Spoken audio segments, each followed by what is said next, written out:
Hello everyone.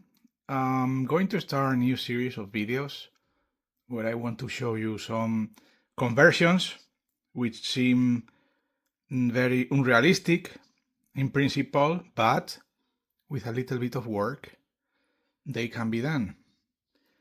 Here we have, this is a Kageki PCB. Okay, you can see here. For me, the important thing is what type of custom chips are here. Okay, graphics, sound, and so on. So in this PCB, you can see this X1002A. You see an X1001 for graphics. These are 4 RAMs for the graphics, and here an X1006, another 1003. And then we can see here, this is a Z80, another one here, another one here. We see here one Yamaha and another X1004. Okay, we need to check in MAME what are these doing exactly, but from what I can see here, when you look at the MAME driver, you can see this EPROM probably serving the Z80. Okay, this one is for this two, and this RAM serves this one, and this go together. In Kageki, I check already, and the third one is used, the third Z80 is used for samples, which not all games have, like for example, Newsland Story. Okay, now let's check here. We have an X1001, that's great, in the same place. 002 is not A, but maybe it will work. We have the same for graphic RAMs, X1003 as well, and we have here another X1004. Okay, but here we can see that the Yamaha has been shifting down, and instead of the Z80 that was, we have one Z80 here, okay, which was before this one, with this PAL, this RAM, and this EEPROM, but here we have a Yamaha, and here is a Z80. Okay, this Yamaha is here. So there is this Taito, which is another custom chip, which is used for inputs. Okay, so in theory, we could modify the code so that we don't need this chip, and we handle the inputs the same way that this Kageki does. Okay, let's check some other PCBs. Okay, so we still have here the Kageki PCB, which is a bit bigger than the rest, as you saw. And here we have now New Zealand Story, the one story version. There is also another one that has 2. It actually has some kind of module that sits on the top of here. So, as you can see, it also has the 2A, which is good, the 001A this time, and also we got the 006, but now we have a 007. As far as I know, this is the same chip as the 003, okay, but we'll check that later. You can see that this is assembled like turned 180 degrees, okay. The notch is here on this one, and on this one is here. So probably it's the same chip, just turned, or there are minor differences. So we can see also the graphic area. We can see here the 13 and 12 pulse. Now there is a 12 instead of a 11, I think it was there. Let me check.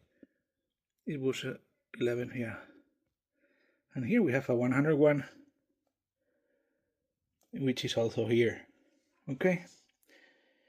I see here this RAM is Korean. Fujitsu chips, Motorola. Yeah. I don't know. Usually when you see so many, or at least a good number of Korean chips, it means that it's the Korean version. So, as with the other three, we have the same issue. We see here a title for the inputs, while here we see a new set 80 which is handling the samples. Okay. The easy conversion probably will be to convert any of the three PCBs I put here. Okay, but that will be too easy, and we don't like easy here. So what I'm gonna try to do is I'm gonna take this Kageki PCB, which is a bit bigger, and it's cheaper, and I'm going to convert it to New Zealand Story. Okay, how am I gonna do that? Well, right now my plan is that I will check the memory map to see which differences are there. Probably the memory map is handled by any of these pals, so I will modify them, make a new one, and I will have to replace the code in the chip that is responsible for handling the inputs, so that every call that the game makes to read the inputs from here, it will now read from the same place as Kageki is reading. Okay, what other challenges do I see? Well, here I see, yeah, we have one RAM, and we have two EPROMs, but here we have a bigger EPROM, double the size, so probably has the content of the other two. And in this place, I see an SRAM in addition to this one. So this one needs to be added. And I'm pretty sure, as these are EPROMs, they don't have the read and write signal coming from the set 80. So this we are going to have to take from here to here, modify the PAL to make sure that we get all the signals right from where they should come, and modify the code of the set 80 that is responsible for reading the inputs. Let's see if we can do it. Okay, let's check the next one. Now is Chuka Tyson. Okay. We see also this X1002A and 001, which is good. We also see all the graphic RAMs. The structure here, as you can see, it's identical. Okay, actually here I see a B06, 13, 12, which are also here. That is telling us a lot. B06, 11, same here. So 4 RAMs here, 4 RAMs here, same graphic chips. We got here the 006, 003, which are also here. So let's go now to the tricky part. We have also here, like we have with the previous PCB, which is the Revenge of Do PCB, a Taito chip that, as far as we know, is just being used to handle the inputs. Okay, so the Yamaha has been shifted down here. Previously was here up. So I don't see many difference. For me, the most important is that the custom chips are there. Okay, so we see them 1, 2, 3, 4, and 5.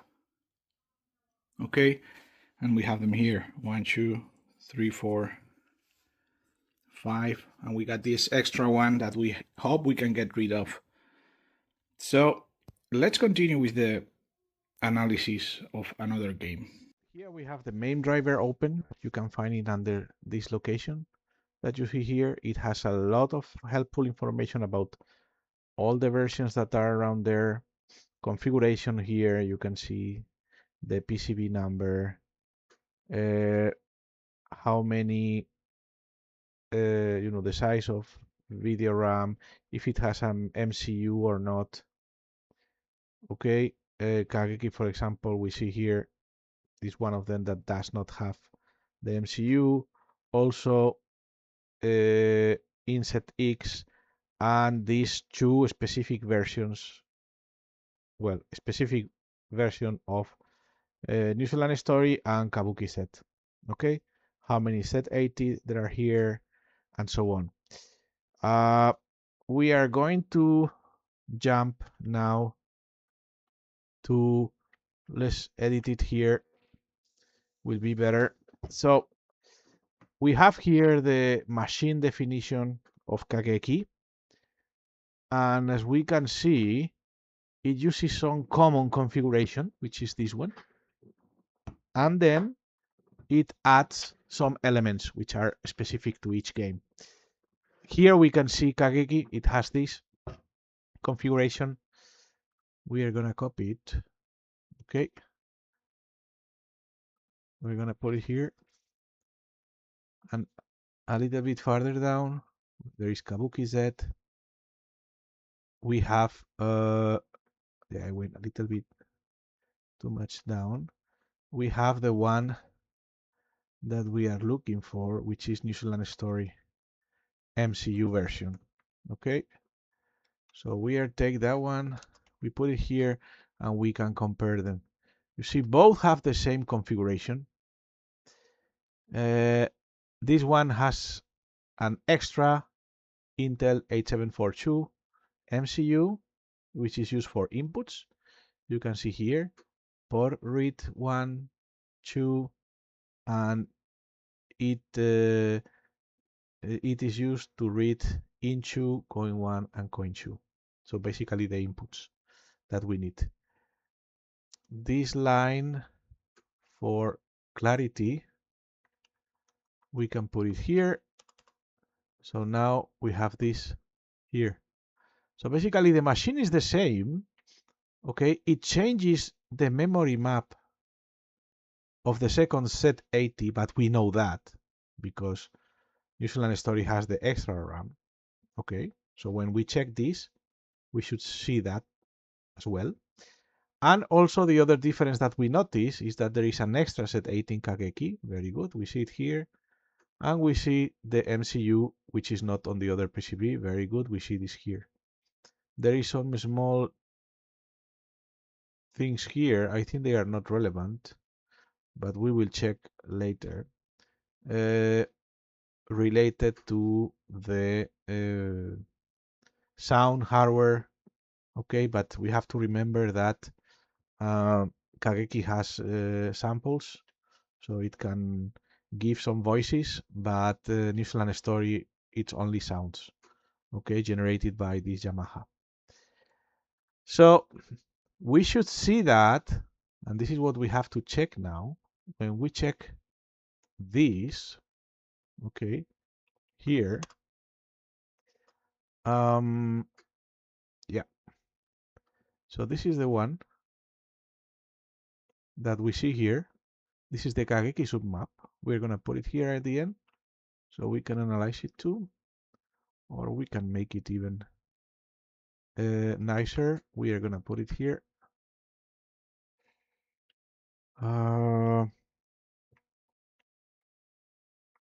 Let me see if I can paint this properly. No. Yeah, I have to do it like this. Yeah, now should be good. So I have it here. I'm gonna do the same for New Zealand Story, but the exact map is this one. Okay, so we will look for it. Okay, is this one. So yeah, I wanted to put it here, but maybe it's a good idea. But maybe it's a good idea if I put it. Let me change that. I will just put it here. Okay. So let's check these two. Base submap is the same. So basically, the second CPU Z80 also has the same configuration. What changes here in each case, we have this address A000, which is for the bank switching, but it's the same address, so we should be good. But here in the Kageki, we have 3 addresses and we read directly from each one of them because it's a port. Here in the New Zealand story version with MCU, we see that we have 2 addresses, C000 and C001, and we can read and write from both. Okay, this is telling us that probably to read the inputs, we have to write one value into the MCU, and then what we read back is the status of the inputs. Okay, so yeah, this is more or less what we expected. We can try to have a look at this function. Okay, so let me see where this is. This is here. Yeah, this is the read and this is the write. Okay, so basically it's reading and writing what is inside these 2 ports. Okay, this has to be analyzed in detail, but there is a case here to choose which input we want to read. If we write one A, or if the status of this is of input select is A, which is probably what we wrote before to the MCU, then we can we will read from in2. If it's C, from in0, and so on. So all this needs to be modified in the new code that we are going to make. Okay, so yeah, this basically means that we don't have to make many changes. Basically, we will have to modify the code from the second Z80 so that it reads. It will be the code from New Zealand story, but it will read the data from the addresses and in the way that Kageki is doing it. Okay, so here I have one file with some explanation of what I found out. Okay, so as you can see here, let me go step by step. Yeah, this is what I was showing you before. I already analyzed it. Okay, this is the difference. Basically, we are going to make a code, and in order to do that, first thing we have to do is analyze the code of New Zealand story and see all the access that we find to the MCU. Okay, so I already did that, of course, and I did a lot of analysis and checked how there is a lot of analysis here. So basically, these are the changes in the code that you need to do. There is a CRC check, so we have to bypass that because we modified the code. Then there is an error here according to MAPE. I also fix that, and there is some other RAM-ROM checks, okay, that I need to deactivate also. So let's start with some basic analysis, okay? In the original, that means the New Zealand story, this is the configuration of the pins when I press one button, okay, in any joystick, player 1 or player 2. So up sets this bit to 0, otherwise it's set to 1. Down, left, right, fire 1, fire 2. In the conversion, this is how it has to be. Okay, so or what we are getting from Kageki, because read differently. Okay, so we get completely different values. We have to modify this in a, let's say, quick and effective way so that this is what the game is going to see. If we put these values here, the game, when I press up, is gonna think that I am pressing the second fire button. Okay, and here the same, when I press down, it will be fire one button. So we have to sort this out. Also, we have another limitation, which is the fact that we are going to patch the code. It means we are going to insert our code in some routine, which is not very big, so we don't have a lot of space left. In this case, this is the routine from 151 to 1b2, and our code needs to fit here. Okay. This is the code that I did. Okay. There are some changes here. I will provide this code, but it's what you see now. It has been polished. It has been checked and tested first in MAME. This is the first step to make sure that it's working properly in MAME. Once it's working properly in MAME, then we can take it to the real PCB. And let's hope for the best that it will work. Okay, but here I can troubleshoot a lot of things. This rotate left, rotate right. I had to, I made many mistakes until I managed to finish this. Okay, so this is the final code. We put it here. What else did we find? Here, another piece of code where we are reading from the MCU and we change it for our special code here. Okay, this is for coins, credits, and so on. It's important, this information, that I found that all the reads and writes are done through these three addresses. Okay, you can see here 602, 5FF6, and 5AA. Okay, which is here 602, FF6. All the reads and writes are done in this way. Now we don't need that. So this is for the controls.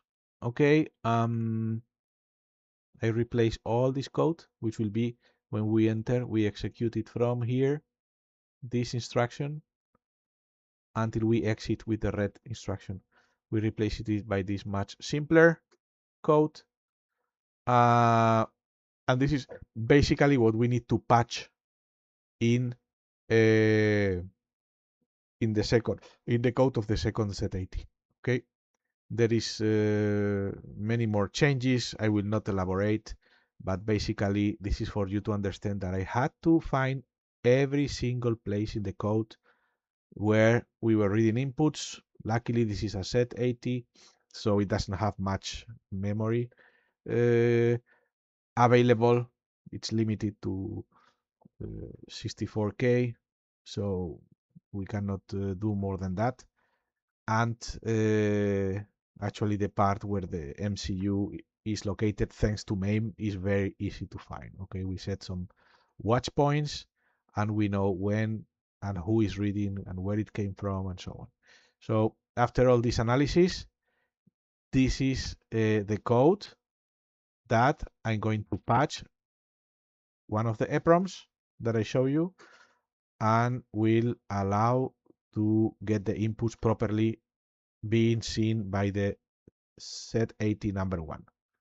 Okay, so let's recap a bit. This is our Kageki PCB. We are going to modify this code with the routine that I showed before. This one we will leave as is, or we can remove the EPROM, I think, or MASROM. I think nothing is going to happen. Here we will have to have our new PCB. We will make an aerial PCB that sits here. We remove this chip. We remove these two, which luckily they are socketed. So this out, this out, this out. We plug our new PCB that we'll have a new handcrafted PAL, okay, that combines what we need from Kageki and from New Zealand Story. These two will be combined into a bigger one, like the one we can see in New Zealand Story. There will be an SRAM here, and probably we will need some small 74LS08 with 4 AND gates to glue some signals together. So this is how the PCB looks. Okay, you can see here this EPROM is the one that we have replaced. This is the one that we have combined. You can see the pins here because this is sitting on the PCB that on the socket that was before. We just shift a little bit to this side in parallel. We put this bigger EPROM. Now where the other EPROM was, you can see the pins here because it only goes to here. Now we have a bigger EPROM, 27C100, 1001. So we have 4 extra pins, 2 and 2, which needs signal generated, but the rest is the same. We have added the RAM that we can see here. Okay, also the bigger EPROM, so the same. You can see 27C, 1001D, the 65, 256, and the last thing where this PCB is sitting is in this. Okay, you can see the pins here where it sits and below, and we put ours on the top. So with this, now we have the extra hardware that we need to make it work. The RAM, 2 RAMs combined, the new GAL that I have handcrafted and I will show you now, and we have these 4 AND gates which are needed for all our logic. Okay, so let me show you that in a second. Okay, so let's see what this PAL is doing. In the original one, New Zealand Story, we have this B5312. Okay, we check here. I have taken the JET file and I have converted it to TXT. And here are the inputs, okay, with some comments. And these are the equations, okay? These are comments you can ignore. This is what you get with the great tool from MAME called JET-util. You put as an input a JET file and it will show you what the equations are doing. Okay, so here this output 12, it will give you always an AND of these 2 inputs. Now you have to take a tester or check the schematics if you have them and see where this is coming from. Okay, basically I have done that already. Here are the inputs, and the most important thing is the outputs. So for this exact case, what we have here is that this PAL is generating, let's start from the bottom, the chip enabled signal from the U42, okay, which is this. Okay, this is different. We are going to have to deal with that. This is New Zealand Story, because here we have only one big chip, which has the capacity of the other 4 that are in Kageki. The problem is that Kageki has 4 chip-enabled signals, 1 for each chip, and this is taking a lot of space in the PAL that is here, while here we only have 1. Okay, 1 chip-enabled signal. Here we have the RAM that is not present in Kageki, is the chip U31, and we can see that this output is generating the chip enable. And then we can see that the other O2, O13, O14, O15, okay, they are generating A16, 15, 14, and output enable. Chip enable is always on for this chip, and we just let it have access to the bus with the output enable. So in general, this signal you can do it with chip enable or output enable, but in general, it's better to do it with output enable if you can, if you have both, because normally there is only one. Because in that case, sometimes chip enable has an extra setup time. Okay, since you activate chip enable until you can actually get some data, maybe the setup time might be in some cases longer. So that's why it's a good idea to have chip enable always connected to ground, because this signal is active at low 0, and then has the have this output enable being the one letting the chip know that now it can put data out or take data in. Okay, so this is what this PAL is doing in the New Zealand story, and we need this for our Kageki. Let's see what Kageki is doing. Okay, so in Kageki we have 4 chip enables for each one of the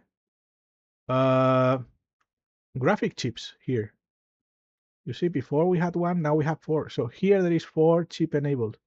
It's taking a lot of space in our PAL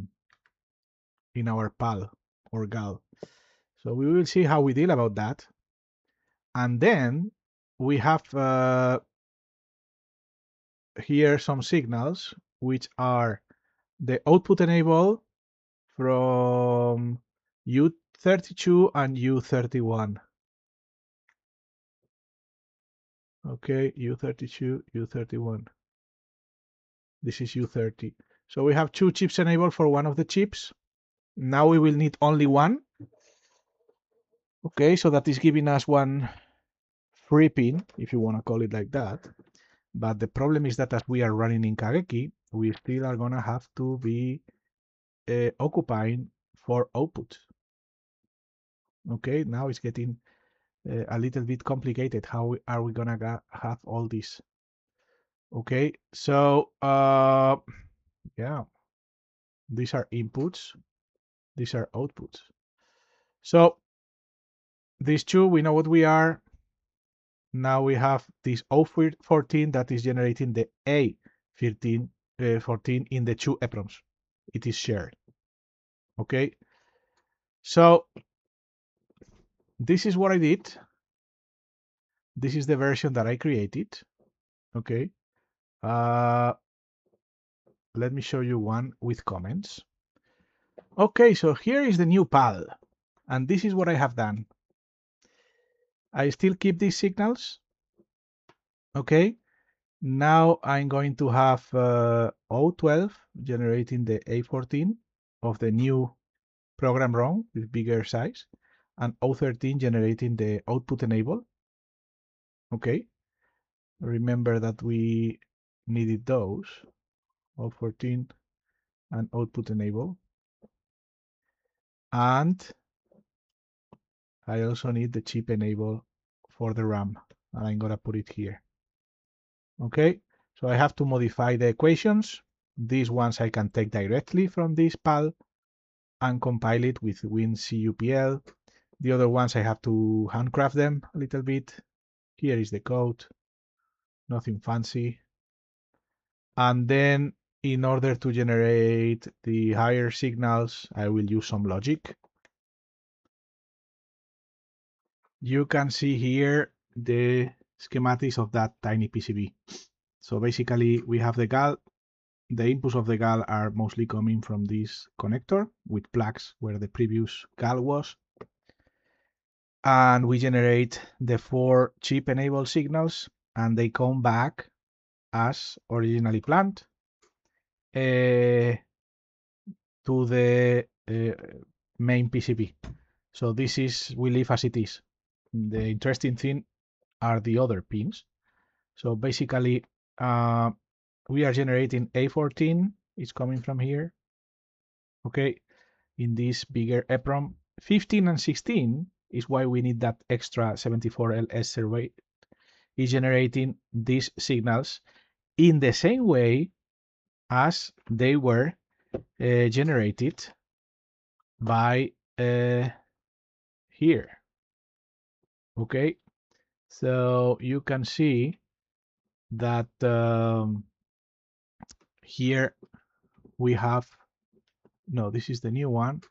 So in the old one, we are generating A15 and A16, which are O12, output 12 and output 13. And they are basically just two simple ANDs. So as we run out of space in this PAL, what I did is just put one extra chip that does exactly the same. And we got A15, A16.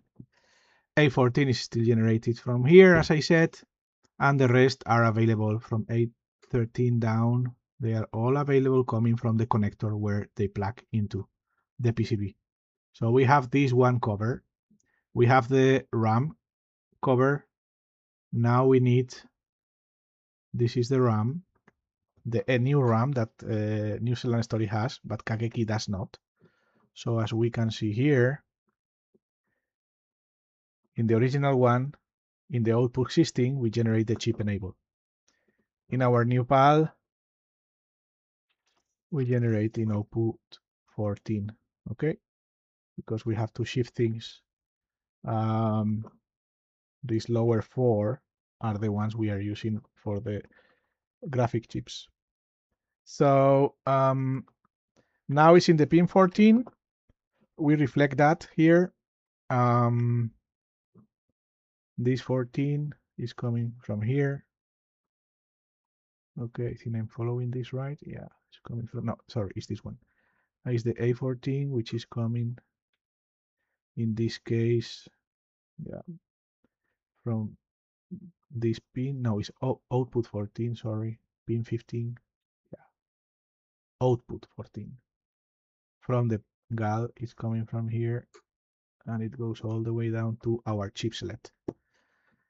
Okay, so this is the design. This is what the PCB does. We just needed to put some magic there, extra RAM, connect everything together the way it should be. The video RAM was different also, and especially the controls, the code. So once we have all this in place, this PCB with this modified, these two chips removed, but they are socketed. This PAL2, they are socketed. We put our mini PCB here. We also change the code here, and we should be able to play New Zealand Story in this PCB of Kageki. Okay, yeah, Kageki used to be a cheap PCB, and that's the main reason why I did it. So I didn't have to spend a lot of money on a New Zealand Story, and also because this project looked like it could be good fun. I will show you now a video of the final PCB working, but yeah, as you can see, there are many types of conversions that you can do. You put the limit, what makes sense, what it does not. For me, as long as the graphic and sound chips are there, even if the controls are not there, this is a something that is a nice project, can be fun, and yeah, it's opening the doors for a multi if you want to do later. Okay, actually there is something that you can consider from this multi, or this conversion, sorry. We have made a conversion in which the chip extra custom from Taito, we have removed it. But as you saw at the beginning of the video, most games have it. So actually this was the most complicated conversion. I could do the opposite and convert Kageki to take the inputs from this chip and make a small multi that has here a very big memory, some deep switches. The same here, a big memory with big switches, and another one here. And you basically could have all the games from the collection, which are all the ones that I show in the here in the driver. Okay, so that will mean basically you could have, yeah, all this. I need to check which ones would be okay or not, but basically you have here Arkanoid 2, Revenge of the Dr. Toppel's Kageki, Chukataisen, Newsland Story, 2 versions, Kabuki Set, in Sector X. So this could be a nice and fun multi. Okay. I hope you enjoy the video. If you like it, maybe I will post another conversions that I have made. That you will only see a summary. Okay, there is a lot of work behind that, and when I publish it is because I have succeeded, which I think to a great extent I know before starting, because I know if what the differences are. I make a proper analysis, so then I see if this is doable or not. I can of course be wrong, but in general I think I do. So next conversion that I have planned to make a video. Maybe I cannot tell you which one it is, but yeah, stay tuned.